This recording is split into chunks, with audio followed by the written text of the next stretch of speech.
ಜಿಲ್ಲಾಡಳಿತ ಕೃಷಿ ಇಲಾಖೆ ವತಿಯಿಂದ ಚಾಮರಾಜನಗರದಲ್ಲಿಂದು ಆಯೋಜಿಸಿದ್ದ ರೈತ ದಿನಾಚರಣೆ ಹಾಗೂ ಸಿರಿಧಾನ್ಯ ಹಬ್ಬ ಕಾರ್ಯಕ್ರಮಕ್ಕೆ ರೇಷ್ಮೆ ಪಶುಸಂಗೋಪನೆ ಹಾಗೂ ಜಿಲ್ಲಾ ಉಸ್ತುವಾರಿ ಸಚಿವ ಕೆ ವೆಂಕಟೇಶ್ ಚಾಲನೆ ನೀಡಿದರು.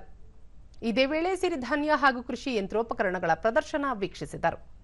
ಈ ಸಂದರ್ಭದಲ್ಲಿ ಶಾಸಕರಾದ ಸಿ ಪುಟ್ಟರಂಗ ಶೆಟ್ಟಿ, ಎಆರ್ ಕೃಷ್ಣಮೂರ್ತಿ, ಕಾವೇರಿ ಜಲಾನಯನ ಅಚ್ಚುಕಟ್ಟು ಅಭಿವೃದ್ಧಿ ಪ್ರಾಧಿಕಾರದ ಅಧ್ಯಕ್ಷ ಪಿ ಮರಿಸ್ವಾಮಿ, ಕೃಷಿ ಇಲಾಖೆ ಉಪನಿರ್ದೇಶಕರಾದ ಶ್ರುತೀಶ್ ಸೇರಿದಂತೆ ಇನ್ನಿತರರು ಉಪಸ್ಥಿತರಿದ್ದರು.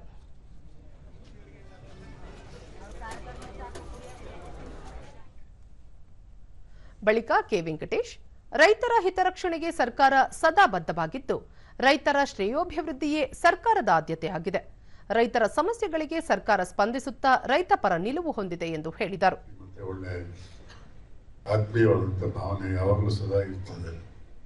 ಆದ್ರೆ ರೈತರ ಬದುಕು ಸುಧಾರಣೆ ಆಗಬೇಕು, ರೈತರ ಬದುಕು ಚೆನ್ನಾಗಿ ಆಗಬೇಕು ಅನ್ನೋದ್ರಲ್ಲಿ ಯಾವುದೇ ಸರ್ಕಾರ ಇದು ಸಾಮಾನ್ಯವಾಗಿ ರೈತರ ಬಗ್ಗೆ ಹೆಚ್ಚು ಕಾಳಜಿಯನ್ನು ವಹಿಸ್ತಕ್ಕಂಥದ್ದು.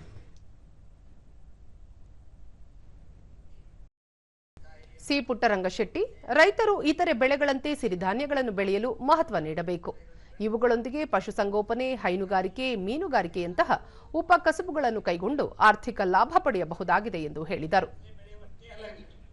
ಅದು ಪಶುಪಾಲನಾ ಇಲಾಖೆ ಹಾಲು, ಅದರಲ್ಲಿ ಸಾಕಾದಷ್ಟು ರೈತ ತನ್ನ ಜೀವನ ನಡೆಸಿ ಇವತ್ತು ಏನು ಹಾಲು ಡೈರಿಗಳಿಲ್ಲ ಅಂದ್ರೆ ಇವತ್ತು ಬಹಳ ಎಷ್ಟೋ ಜನ ರೈತರಿಗೆ ಬಹುಪಾಲು ರೈತರಿಗೆ ಒಳ್ಳೆಯದು ಮಾಡ್ತಕ್ಕಂಥದ್ದು.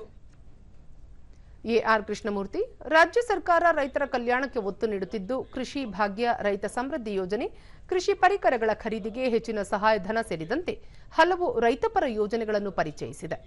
ರೈತರು ಇಂತಹ ಯೋಜನೆಗಳ ಪ್ರಯೋಜನ ಪಡೆದು ಪ್ರಗತಿ ಸಾಧಿಸಬೇಕು ಎಂದು ತಿಳಿಸಿದರು.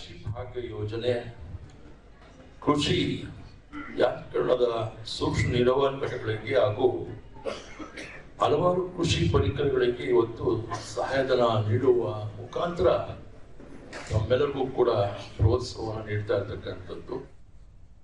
ಶ್ರುತಿ, ಜಿಲ್ಲೆಯ ರೈತರಿಗೆ ಸಿರಿಧಾನ್ಯ ಉತ್ಪಾದನೆ, ಮೌಲ್ಯವರ್ಧನೆ, ಮಾರುಕಟ್ಟೆ ಅವಕಾಶಗಳ ಬಗ್ಗೆ ಮಾಹಿತಿ ನೀಡುವ ನಿಟ್ಟಿನಲ್ಲಿ ಸಿರಿಧಾನ್ಯ ಪ್ರದರ್ಶನ ಆಯೋಜಿಸಲಾಗಿದೆ ಎಂದರು. ಆಂಟಿ ಆಕ್ಸಿಡೆಂಟ್ಸ್ ಇರುವಂತಹ ಒಂದು ಪೋಷಕಾಂಶಯುಕ್ತವಾಗಿರುವಂತಹ ಧಾನ್ಯಗಳಾಗಿದ್ದಾವೆ.